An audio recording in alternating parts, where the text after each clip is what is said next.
नमस्कार दोस्तों, आज 8 अप्रैल 2026 की तारीख है और पूरी दुनिया की नज़रें मध्य पूर्व पर टिकी हुई हैं क्योंकि 40 दिनों तक चले भयंकर ईरान अमेरिका इजराइल युद्ध के 40वें दिन आखिरकार एक महत्वपूर्ण घटनाक्रम सामने आया है जिसमें अमेरिका के राष्ट्रपति डोनाल्ड ट्रंप ने पाकिस्तान की मध्यस्थता से 2 हफ्ते यानी 14 दिनों का युद्ध विराम घोषित कर दिया है, जिसे ईरान ने स्वीकार कर लिया है और अब ईरान स्ट्रेट ऑफ हॉर्मज़ को अपने सैन्य नियंत्रण में रखते हुए इस्लामिक रिवॉल्यूशनरी गार्ड कॉर्प्स यानी आईआरजीसी के समन्वय और नियमों के तहत सीमित रूप से फिर से खोलने पर सहमत हो गया है, जबकि ट्रंप ने पहले कड़ी धमकी दी थी कि अगर हॉर्मज़ तुरंत पूरी तरह और सुरक्षित रूप से नहीं खुला तो ईरान की सिविलियन इंफ्रास्ट्रक्चर जैसे पावर प्लांट्स, ब्रिजेस और अन्य महत्वपूर्ण सुविधाओं पर भारी हमले किए जाएंगे और उन्होंने यहां तक कहा था कि एक पूरी सभ्यता रातों रात खत्म हो सकती है।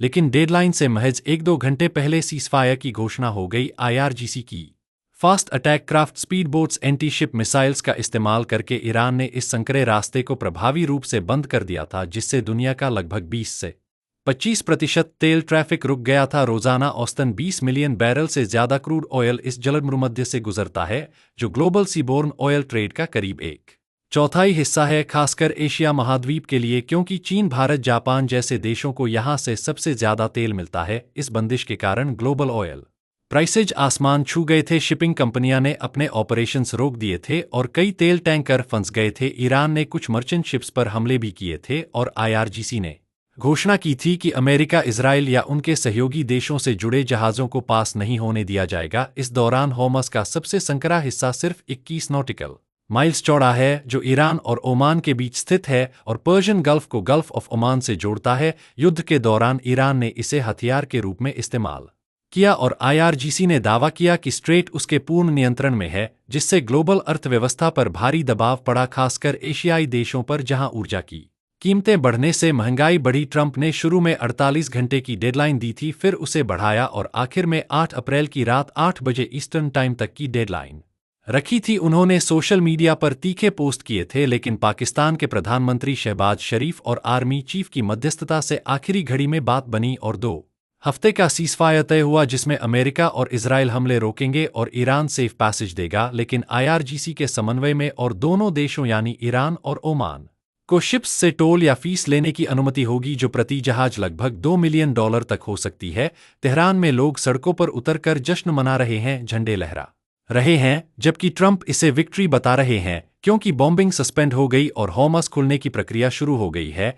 लेकिन यह कोई स्थायी शांति नहीं है, बल्कि सिर्फ 2 हफ्ते का टेम्पररी पॉज है। शुक्रवार से इस्लामाबाद, पाकिस्तान में नेगोशिएशंस शुरू होंगे, जहां सैंक्शंस, न्यूक्लियर प्रोग्राम और लॉन्ग टर्म डील पर चर्चा होगी। स्थिति अभी भी नाजुक है क्योंकि अगर कोई पक्ष शर्तों का उल्लंघन करता है तो युद्ध दोबारा शुरू हो सकता है। ऑयल प्राइसेज गिरे हैं, लेकिन शिपिंग कंपनियां अभी भी सतर्क हैं। भारत जैसे देशों के लिए यह सीज़फायर राहत की खबर है क्योंकि हमारा बड़ा तेल आयात पर्शियन गल्फ से होता है। अब सेफ पैसेज शुरू होने से सप्लाई चेन सुधरेगी, लेकिन लॉन्ग टर्म अनसर्टेनिटी बनी रहेगी। इस पूरे घटनाक्रम से कई सबक मिलते हैं। पहला, कि आधुनिक युद्ध में भौगोलिक चोक पॉइंट्स जैसे हॉर्मज़ भी शक्तिशाली हथियार साबित हो सकते हैं। दूसरा, कि इकोनॉमिक इंटरडिपेंडेंस की वजह से कोई भी बड़ा संघर्ष जल्दी वैश्विक प्रभाव डालता है। तीसरा, कि डिप्लोमेसी और मध्यस्थता की भूमिका महत्वपूर्ण है, जैसा पाकिस्तान ने निभाई। चौथा, कि आईआरजीसी जैसी फोर्सेज अनकन्वेंशनल वॉरफेयर में माहिर हॉर्मज़ का इतिहास हमेशा से तनावपूर्ण रहा है,